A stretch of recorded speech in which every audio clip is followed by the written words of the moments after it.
শরীয়তপুর সদর উপজেলার একটি মাদ্রাসায় পড়ুয়া পঞ্চম শ্রেণীর শিশু ছাত্রীকে পথ থেকে জোর করে তুলে নিয়ে ধর্ষণের ঘটনা ঘটেছে। অভিযুক্ত বখাটে যুবককে গ্রেপ্তার করলেও মামলা দায়েরের পর থেকে আসামির পরিবারের হুমকিতে নিরাপত্তাহীনতায় দিন কাটাচ্ছেন ভুক্তভোগী পরিবার। ন্যায় বিচারের দাবিতে মঙ্গলবার 7 এপ্রিল বিকালে সংবাদ সম্মেলন করেছেন শিশুটি পরিবার।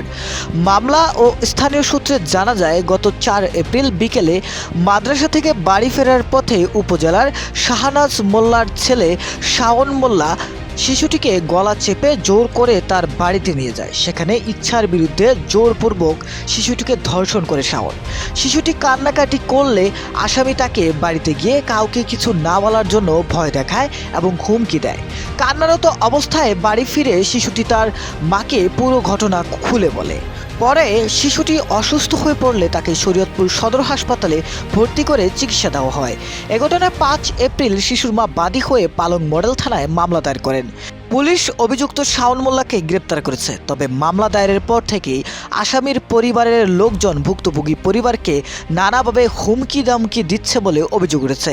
সংবাদ সম্মেলনে শিশুটির মা কান্নাজড়িত কণ্ঠে বলেন, আমার অবুঝ শিশু মেয়েকে শাওন নৃশংসভাবে ধর্ষণ করেছে। আমি শাওনের দৃষ্টান্তমূলক শাস্তি চাই।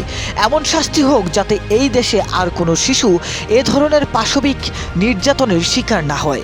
ভুক্তভোগী পরিবার ও স্থানীয়রা শিশুটির নিরাপত্তা নিশ্চিত করতে প্রশাসনের কঠোর হস্তক্ষেপ কামনা করেছেন।